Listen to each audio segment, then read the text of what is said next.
Hello everybody and welcome back to Kerbal Space Program, where last episode we largely replicated the first manned Mercury flight, MR-3. Now we're going to be doing MR-4, and we did get some science back from that, although not as much as I was anticipating due to some minor staging issues.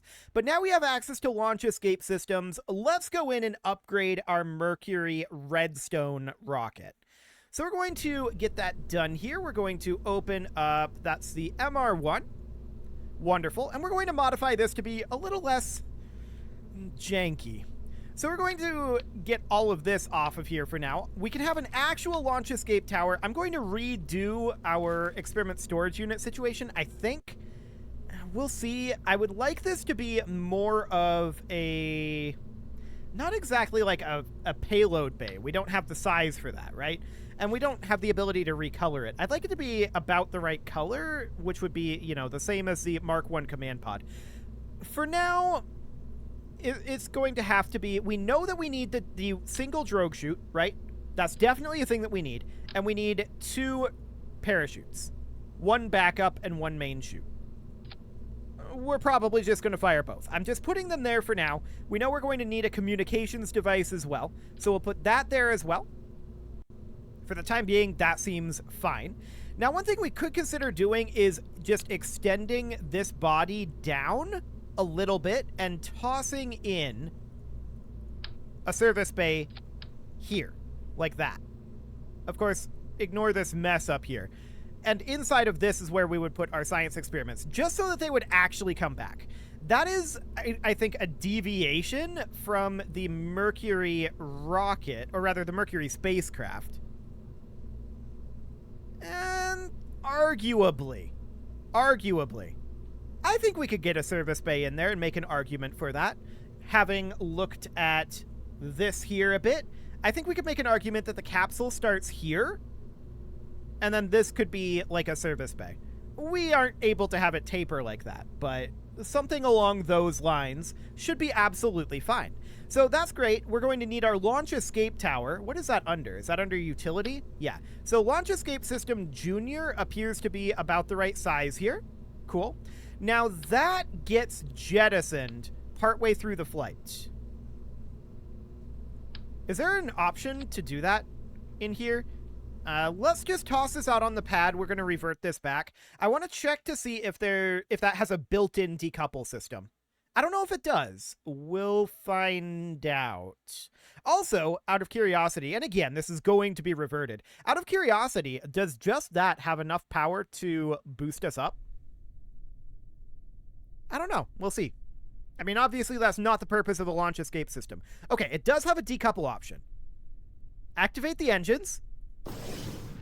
Actually, it does. That's kind of funny. And then if we decouple it, yeah, so we don't need a decoupler on that. That's really good to know. That is fantastic to know. I'm shocked we didn't tip over.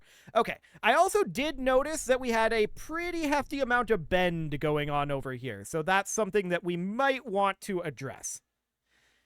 Okay. So, obviously, we need something that goes here, right? That is the parachute module in reality. So we need to have something there. We could use, like, inline reaction wheels. I don't think that's a great option. We could just put a structural fuselage in there. A Rockamax brand adapter already? Okay, this is way too big, obviously. That's not going to be a thing. I think we're actually best off in terms of, like, size and appearance. I think we're actually best off to put an experiment storage unit there, as we had before.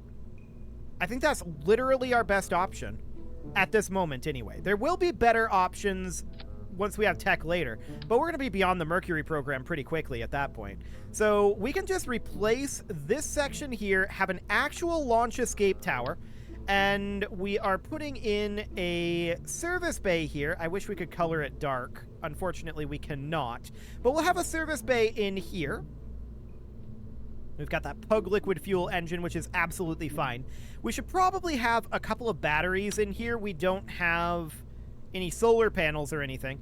So I'm going to put batteries in here. We are going to be recovering these. So the cost of these objects that are in this service bay aren't really that big of a deal. We can then put our science experiments in here, and I want to put in... Do we put in 2 mystery goos still? That is a definite maybe. This does not want to mount onto here. Okay, that's mildly exciting. Cool. So we would then put in a 2-hot thermometer. Yeah, that really doesn't want to mount into here. Okay, let's try taking off the TD12 decoupler and the heat shield. And we'll try mounting this in like this. Yeah, that's going to work a lot better. So there's that. We put in our 2-hot thermometer down to 1x symmetry. Grab the 2-hot thermometer. We put that right on there. We're going to be omitting the Science Junior right now. I think that we can't really make a solid argument for the Science Junior being in this particular spacecraft. So we're going to be omitting that for the moment, but we are going to bring a press mat barometer. The other thing that we could do is have that be an experiment return unit, but this is just altogether too large, right? An experiment return unit would be interesting there if there was a version of it that was the same size on the top and bottom. Unfortunately, there is not. So we would have that be our service bay. We put our heat shield back on, and this would then end up being... This is still MR1. This is going to end up being MR-4. And the question is, are we happy with this? Does this satisfy all of our requirements? What is the requirement here for this, by the way? We should be talking about that. Placing the second American Kerbal in a suborbital trajectory. Okay, so this is mostly just a repeat of the last mission, although a refinement, for sure. Now, one thing I would like to do is I'd like to get some chewing gum and duct tape from here down to here, if we can get that to accept. That's a hard maybe.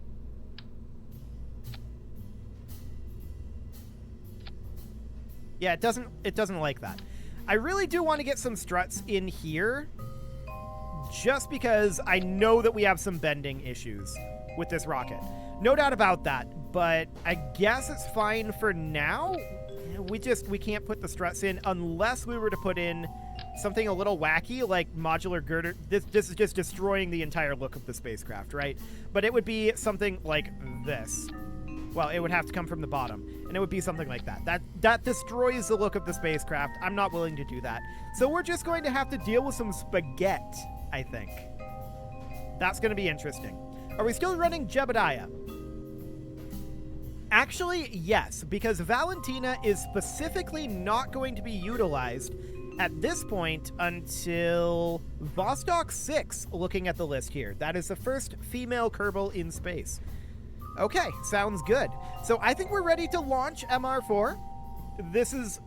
The main problem that I foresee here is that I really do believe we're going to have some substantial issues with spaghetti noodle bending here. So that's going to be a concern. I want to double check our staging. The staging definitely needs to be double checked. No doubt about that one. We can have the launch escape system be like here. It's very strange. I'm kind of thinking about having it propel us forward a little further if we decide we're not going to utilize it, and then ejecting it. I don't know. Just use up that solid fuel, but a little higher up in the atmosphere. Could be interesting. That's definitely not the way that these things were utilized in reality. In reality, if they didn't use it, they ejected it. But I don't think we're quite going to do that one. Okay, so we're going to save this, and I think we're ready to launch MR-4. This is again intended to be a suborbital flight. We are not supposed to hit orbital flights until we switch over to the Atlas rocket from the current Redstone rocket. So that is definitely something that we're going to be doing, but after this flight, we're going to be going back over to the Vostok flights, because that happened about a month after this one. Cool. So we're going to throttle up and SAS on, and let's witness the spaghetti. It's going to be interesting. Too much spaghetti. No doubt about that. So up we go, and for the moment, we are going to hop over into maneuver mode. And we're just going straight-ish up. I see we're drifting off a little bit over here, but that's not the end of the world. So up we go. This is definitely a slight improvement over the previous rocket. No doubt about that.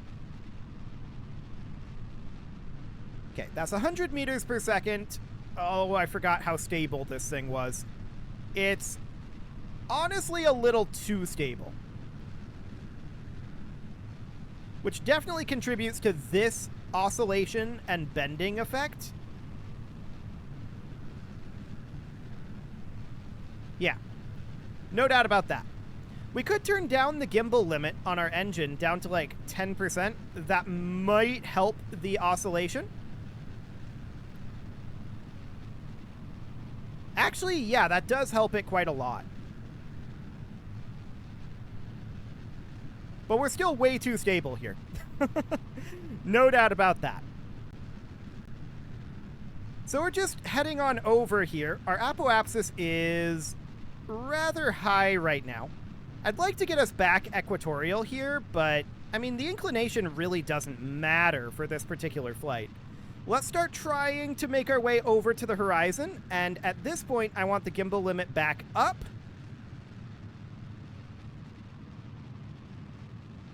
Yeah, I'm trying to get to the horizon, but this thing is just so stable. Okay. We're going to be coasting here for a bit. Hello. Okay, that's what we've got for now. So we're going to try to get this thing back over to prograde. And we'll get there eventually. Actually, this is turning pretty well at this point. So that's good. Let's hop over to the horizon here.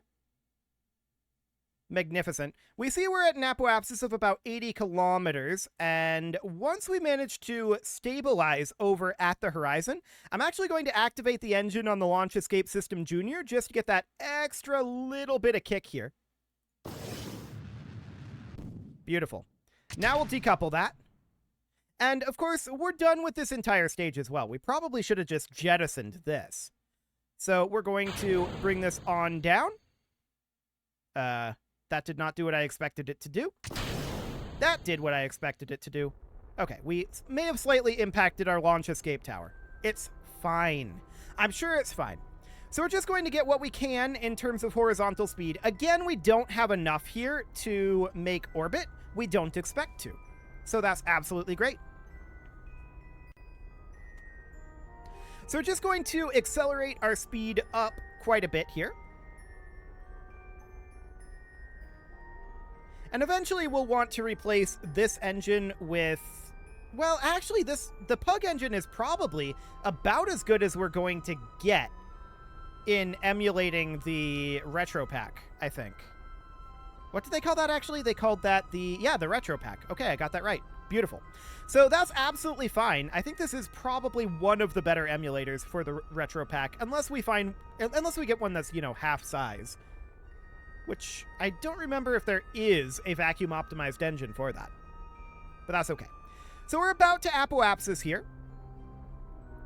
Absolutely fine.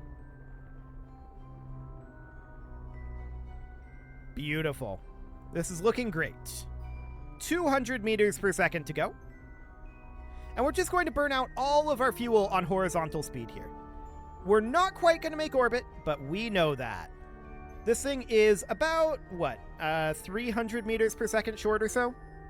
Something along those lines. It's not bad. So we can grab our Mystery Goo observation here. And we can grab our second Mystery Goo observation. Most of this data, of course, we already have. So we're just going to, at this point, ditch our Retro Pack. There we go. And we'll flip ourselves on around over to retrograde. Beautiful. So we're on our way down. We'll see if we get any more science on the way.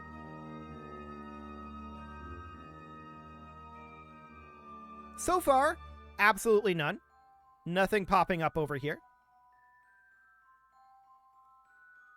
We should probably grab this data just in case something happens to the stuff that is in here. Okay, that's flying high. Sure, seems good. So we're going to hop over into surface speed here, and we can see we're definitely coming down pretty quick, but this should be a splashdown. We should pass over this island. No problem whatsoever there. We're still 45 kilometers up. Oh, I didn't close the antenna. That's my own fault. Absolutely, that is my own fault. So we're just continuing to pass over this island. Even if we don't, we should be fine. But I'm pretty sure we'll make it over. Right? I don't know. We're slowing down a decent amount. We want to splash down, ideally. Land landings are more of a Soviet thing, and splashdowns are more of a NASA thing. This is a NASA flight, so that would be ideal, and it looks like we are going to make it over the island, so that's great. No problem here. We could grab an EVA report flying low over shores. That seems a little dangerous at these speeds. Let's get that drogue chute out. Wonderful. We can grab a temperature scan flying low over the water. Sure. And main chute's out. Fantastic. So, of course, in reality, one of these chutes was a backup, and the other chute was was the main chute, and they only activated one. We would be fine doing that. 99% sure. So if we were to cut, like, both of these parachutes, we should be fine. I don't think there's a reason to do that, but we would be fine at that. So we can turn our SAS off. Parachutes will hold us at the attitude we need to be. And we just gently float right on down. This was, of course, a relatively simple one. It was a minor rework of an existing flight, and overall, nothing too huge here. Nothing too huge, nothing groundbreaking. Mostly it was just a repeat of the previous flight, but that's what they did in reality. So that is absolutely fine. I'm going to go ahead and mark this off on the list here as done. And I guess since we've got some extra time in this, we could potentially work on a bit of a redesign on Vostok 2. I know that Vostok is a bit of a mess right now, and we're going to want to do something about that. So here we are back on the ground. We can actually grab our data here. Fascinating. We can grab a temperature scan. Okay, we'll do that. We've got the mystery goo already filled up for now, but we'll just recover this and we'll see what we get for science. And we'll think about a small redesign on the Vostok craft with the new science that we have. So let's get into the R&D and see what we can unlock. RCS would be a really, really good thing to unlock, no doubt about that. Because we'd like to get rid of the reaction wheel that's currently on the Vostok spacecraft. That would be amazing. So we got 26 science in total. Okay, what can we get? We could get general rocketry, and that's it. Okay, I mean, the T-200 fuel tank on its own is pretty good to get. So we'll grab that. Let's hop into the VAB for now, and let's do a little bit of a rework gearing up for Vostok 2. So we're going to open up Vostok 1. There we go. And this is the current Vostok design. I would like to replace these aerodynamic nose cones with hemispherical fuel tanks, since we can do that now. And we'll need to have that be like so. This craft is, of course, significantly heavier. No doubt about that one. And we still don't have access to, like, tapered fuel tanks. But what we can do is we can go through here and we can replace all of these fuel tanks with T-200s. That'll save us some time. So 1, 2, 3, 4, 5, 6, 7, 8, 9 and a half. Okay, we'll leave that one. Did I say time? It will not save us time. Replacing it with T-200s will save us money. So that's 8 and 9. Okay, so we put the swivel in there. And then we put these bad boys back on here. Perfect. And then this is 1, 2, 3, 4 and a half. Okay, so we would put in a T-200 here. 1, 2, 3, 4. And then we put a T-100 like that. Okay. Beautiful. Let's get these all flopped over to white because that is what we've got going on here. And then we've got this swivel fuel engine, right? And then we also had the hemispherical fuel tanks here. Beautiful. So this was set up as swivels. Was it? I feel like they should be reliants. Really. Okay, we'll do that for now. And then we've got the very tiny Delta Deluxe winglets. These are not actually all that tiny, but this is approximately where they should be. And then we'll need to strut these together. So as we can see here, we have saved a little bit of money here. We are going to want to, I think we've saved money, right? We're going to drop this down. I want to save this as the, get out of here. There we go. I want to save this as the Vostok 2. Save that, and let's open up the, or actually we can see, yeah, we definitely saved money. And part count, which is always nice.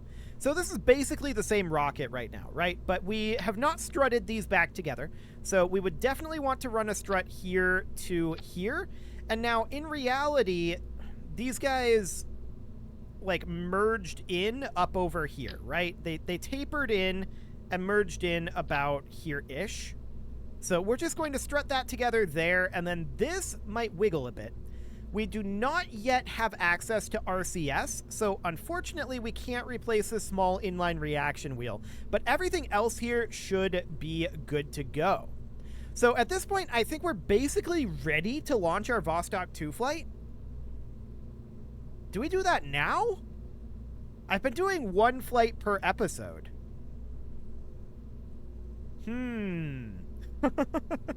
That's a conundrum. This thing completes 17 orbits. I mean, we don't actually have to complete 17 orbits. Yeah, I think for now, I'm going to put a cut in here. And next episode, we're going to launch Vostok 2. And then we're going to have to also design the Atlas rocket for the MA6 flight.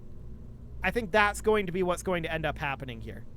So we'll put a cut in here. Next episode, we'll launch Vostok 2, and that will be absolutely fine. You can leave your offerings to the engagement gods in the form of likes, comments, subscribes, and bell ringings, and a very special thank you to all of the channel members for making this video possible, including ALS Gamer, Shadow Wolf, Andy McGar, Spartan News, Nick Smarty, Dimitri H, Punching the Microphone, Soccerman12UK, Kentogan, and all the rest. And of course, you. Thank you for watching. If you'd like to support the channel, you can click the join button down below the video, and as always, I will see you all next time.